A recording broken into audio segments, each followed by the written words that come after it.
হয়েছে। সুপ্রিয় সাংবাদিক বন্ধুগণ, আপনাদেরকে আন্তরিক ধন্যবাদ জানাচ্ছি, সালাম জানাচ্ছি। আসসালামু আলাইকুম।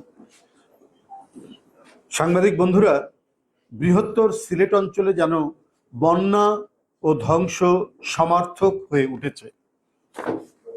পাহাড়ি ঢল ও মেঘ ভাঙা বৃষ্টিপাতে সিলেট, সুনামগঞ্জ ও মৌলভীবাজার অঞ্চলে, হবিগঞ্জ অঞ্চলে বন্যা ধ্বংসের তাণ্ডব চালাচ্ছে। বহু মানুষের বসতবাড়ি, ক্ষেত খামার প্রচণ্ড ক্ষতির সম্মুখীন হয়েছে। তলিয়ে গেছে হাসপাতাল, শিক্ষা প্রতিষ্ঠান, অফিস কাছারি, ভেসে গেছে পুকুরের মাছ ও ক্ষেতের ফসল। সিলেটে জলধারা বর্ষণে মনে হয় যেন পৃথিবী ভেসে যাচ্ছে, এত থই থই করছে পানি চারিদিকে। প্রতি বছর পুরো বন্যায় ব্যাপক ক্ষয়ক্ষতি সহ প্রচণ্ড তাণ্ডবে সরকারের উদাসীনতা বিস্ময়কর। মানে কি হচ্ছে দেশে, এ নিয়ে তাদের কোনো কথা নেই। তারা ভারতে যাবে, কি করবে, আবার যে কত গোপন চুক্তি করবে, এটা নিয়েই বোধহয় সলা পরামর্শ করছেন প্রতি বছর। আচ্ছা, দেশের ভেতরের বৃষ্টি ও উজানের ঢলের পানিতে দিশেহারা মানুষ কোথাও নিরাপদ আশ্রয় পাচ্ছে না।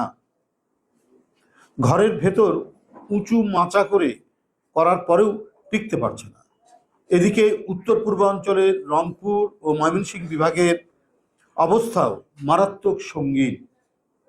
উজানের ঢল প্রবল গতিতে নেমে আসায় সিলেট ও রংপুর বিভাগের নদীগুলো উপচে দুই পাশে প্রবল বন্যার সৃষ্টি হচ্ছে।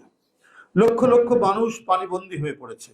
সরকারের ভুল নীতির খেসারত দিতে হচ্ছে, বা গণবিরোধী নীতির খেসারত দিতে হচ্ছে আজ বন্যা উপদ্রুত মানুষদের। বিশেষজ্ঞদের অভিমত, সিলেটের হাওর উন্নয়নের নামে চলছে অপরিকল্পিত কর্মকাণ্ড। নদীতে বাঁধ দিয়ে স্বাভাবিক গতি প্রবাহকে বাধাগ্রস্ত করার কারণেই বন্যার প্রকোপ বৃদ্ধি পেয়েছে। একই অঞ্চলে প্রতি বছর বন্যা হওয়ার পরেও আর্লি ওয়ার্নিং সিস্টেম, যেটা তারা বলেছিল, সেই আর্লি ওয়ার্নিং সিস্টেম গড়ে তুলতে সক্ষম হয়নি সরকার।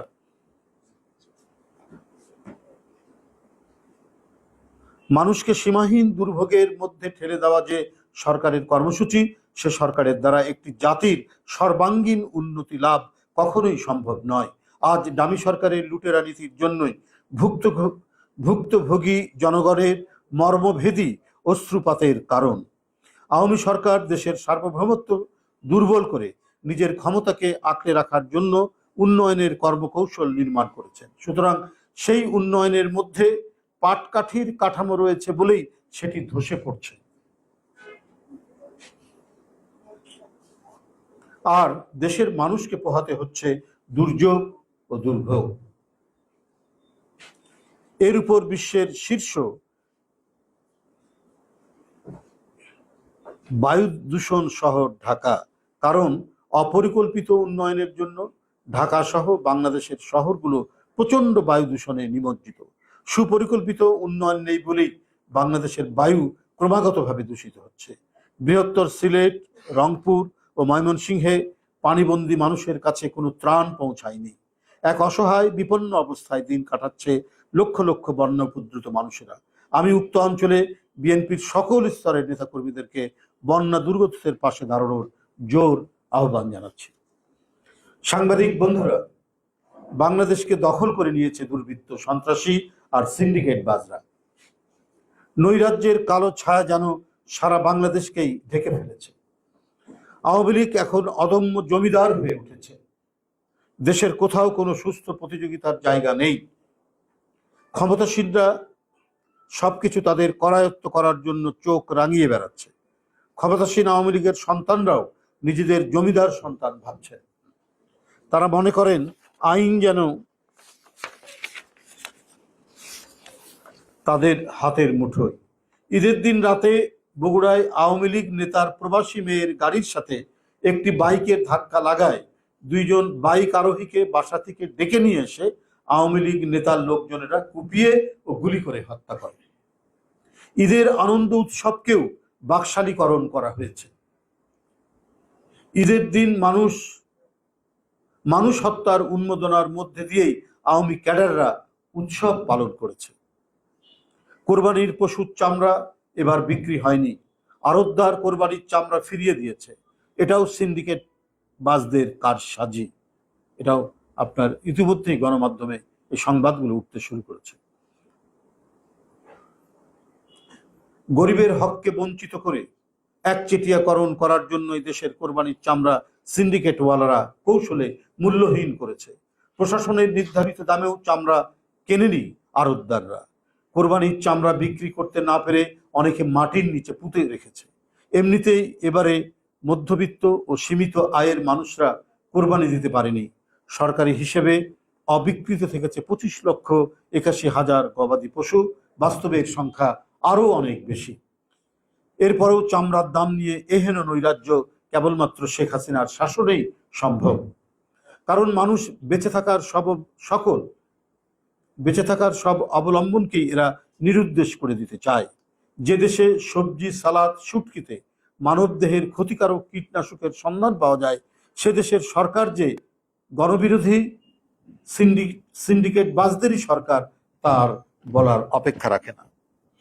যখন কোনো জবাবদিহি থাকে না, তখন সব সেক্টরে সরকারের দোসররাই সবকিছু নিয়ন্ত্রণ করে, যার কারণে সাধারণ মানুষকে মৃত্যুর দিকে ঠেলে দিতেও তাদের দ্বিধা হয় না। বাংলাদেশের মানুষের অকাল মৃত্যুর জন্য দায়ী ডামি সরকারের প্রধানমন্ত্রী শেখ হাসিনা ও তার সরকার। সাংবাদিক বন্ধুরা, আজ বিশ্ব শরণার্থী দিবস 20শে জুন। প্রতি বছর 20শে জুন এই আন্তর্জাতিক দিবসটি জাতিসংঘ কর্তৃক উদযাপিত হয়। এটা সারা বিশ্বের উদ্বাস্তুদের সম্মান করার জন্য এই দিবসটি পালন করা হয়। নিজ দেশের সংঘাত ও নিপীড়ন থেকে পালিয়ে আসে শুধুমাত্র অভয়ারণ্য খুঁজে পেতে এবং উন্নত জীবনযাপনের আশায়। বাংলাদেশের প্রধান শরণার্থী সমস্যা রোহিঙ্গা। প্রায় 12 লক্ষ রোহিঙ্গা নিপীড়নের শিকার হয়ে মিয়ানমার থেকে বাংলাদেশে আশ্রয় নিয়েছে। রোহিঙ্গা ক্যাম্পে এখন মানবিক বিপর্যয় দেখা দিয়েছে। গতকালও পাহাড় ধসে রোহিঙ্গা ক্যাম্পে 11 জন মারা গেছেন। কিন্তু তাদের নতজানু সরকার তাদের নিজ দেশে ফেরাতে কার্যকর কোনো উদ্যোগ নিতে পারেনি।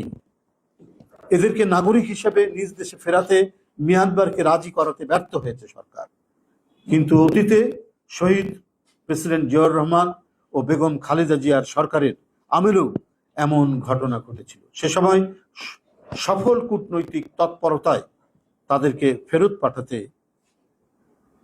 স্বাধীনতার ঘোষক শহীদ রাষ্ট্রপতি জিয়াউর রহমান এবং দেশনেত্রী বেগম খালেদা জিয়া সক্ষম হয়েছিলেন। বাংলাদেশের কোটি কোটি যুবক এখন বেকার। শুধুমাত্র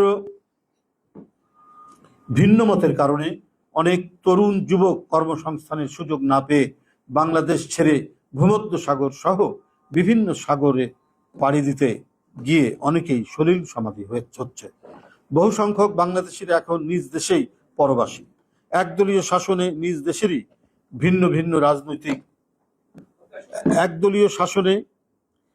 দেশেরই ভিন্ন রাজনৈতিক মতের কারণে নিপীড়ন ও অত্যাচারের শিকার হচ্ছেন। আপনারা জানেন সেটি বাংলাদেশে কতজন গুম হয়েছেন, কতজন ক্রস ফায়ারের শিকার হয়েছেন, কতজনের হাত এবং পায়ের নখ তুলে নেওয়া হয়েছে এবং কতজন যে অন্ধ হয়ে গেছে র্যাব পুলিশের ছোড়া গুলিতে, তার কোনো ইয়াত্তা নাই। তার সংখ্যা বলা খুব মুশকিল। প্রতিদিনই এই সংখ্যা ক্রমাগত করে বাড়ছে এবং বাংলাদেশের এই দুর্বিনীত দুঃশাসনের কারণে অসংখ্য তরুণ যুবক তারা দেশ ছেড়ে পালিয়ে যাচ্ছে এবং কারো কারো সলিল সমাধি হচ্ছে ভূমধ্যসাগর, আরব সাগর, লোহিত সাগর অথবা আটলান্টিকে। বন্ধুরা আমার, বাংলাদেশের মানুষও বন্দী। বাংলাদেশের মানুষও অনেকটা শরণার্থীর মতো বিভিন্ন দেশে আশ্রয় লাভ করেছেন শেখ হাসিনার দুঃশাসন এবং নিপীড়ন নির্যাতনের জন্য। এরা দেশ ছেড়ে বিভিন্ন উদ্বাস্তু জীবনযাপন করছে। হিংস্র কর্তৃত্ববাদী শাসনের কারণেই বহু দেশ থেকে অসংখ্য মানুষ অন্য দেশে শরণার্থী শিবিরে আশ্রয় নেয়। আমি সারা বিশ্বের শরণার্থীদের প্রত্যাশা ও উন্নত জীবনের আকাঙ্ক্ষার প্রতি সংহতি জানাচ্ছি এবং তারা যাতে নিজ দেশে শান্তিতে বসবাস করতে পারে এবং ফেরত যেতে পারে সেই কামনায় আপনাদের কাছ থেকে বিদায় নিচ্ছি। আপনাদের সকলকে ধন্যবাদ।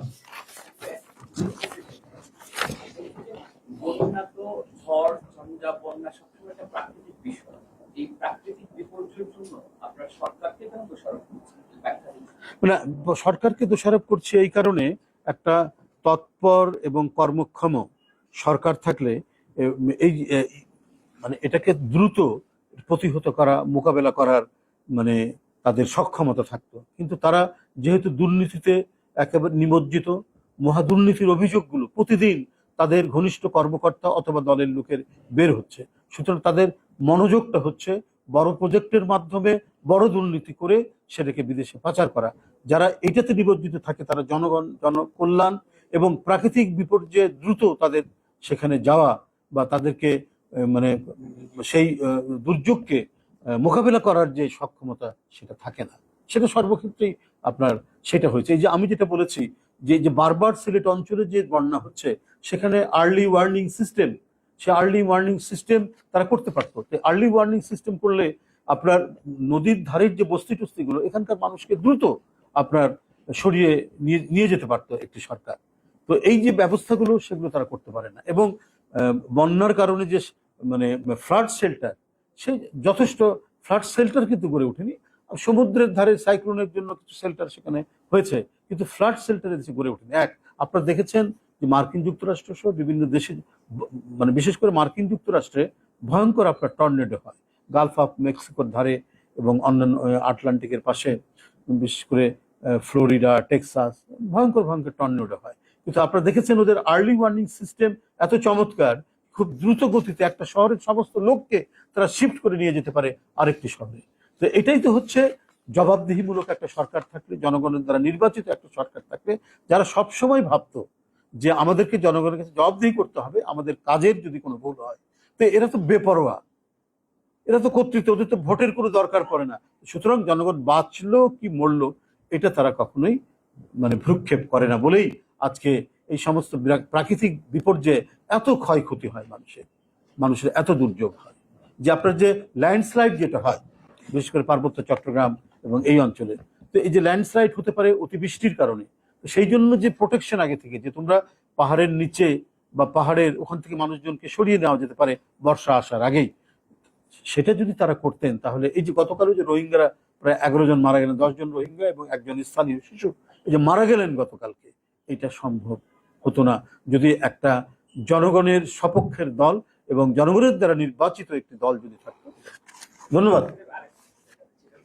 নির্বাচন গেল, 28 অক্টোবর গেল, এই ছিল একটা দমন পীড়ন, জেল জুলুম হিলুয়ার মধ্যে ছিলেন, আত্মহত্যা করেছিলেন। এখন কি নির্যাতন কমেছে? স্বাভাবিক নির্যাতনের ধারা নানাভাবেই তারা আরো বৃদ্ধি করেছে। প্রতিদিনই আমাদের কাছে খবর আসছে, আমাদের অসংখ্য নেতাকর্মী তাদের শুধু পূর্বের মামলা নয়, সে পূর্বের সাথে নতুন মামলা দিচ্ছেন এবং তাদেরকে সাজা দিচ্ছেন। কেউ পলাতক জীবনযাপন করছেন, কেউ ধরা পড়ে জেলের মধ্যে আছেন। এইটা মানে এই পদ্ধতি, মানে নিপীড়করা তারা সবসময় নিপীড়নের একটা পদ্ধতি তারা চালু রাখে। এখন এই পদ্ধতি তারা চালু রেখেছেন। এবং আমি এই ঈদের দিনে কিছু গুম খুনের পরিবারের বাসায় গিয়েছিলাম, তাদের কাছ থেকে যে বর্ণনা পেয়েছি এটা ভয়ঙ্কর। এটা আপনাদের কাছে বললেও, বাড়িতে বাড়িতে গিয়ে প্রশাসনের লোকরা তারা থ্রেট করে যে তোমাদেরকে যে গুম করা হয়েছে, কোথায় রাখা হয়েছে, কি করা হয়েছে তোমরা বলবে না। বাসার পরিবারের লোকরা এখন আস্তে আস্তে কিছুটা মুখ খুলছে, আমাদের কাছে জানালো। এবং আরো দু একটি পরিবার তারা আমার সাথে দেখা করতেই চায়নি।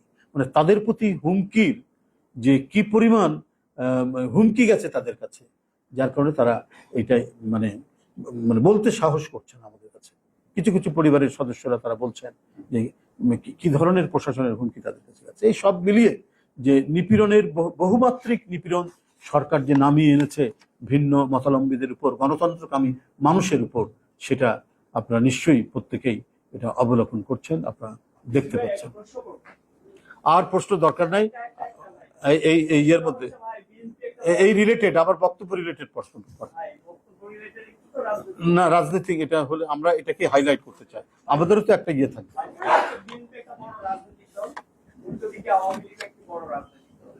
আওয়ামী লীগ বড় রাজনৈতিক দল হিসেবে আগামী 23 জুন তাদের 75 বছর পদার্পণ করছে এবং সেভাবে তারা পালন করছে। রাজনৈতিক দল থেকে আপনারা বিএনপি বড় রাজনৈতিক দল হিসেবে চলে আসবে? এইটা আমি পরবর্তীতে বলবো নেক্সট ব্রিফিংয়ে।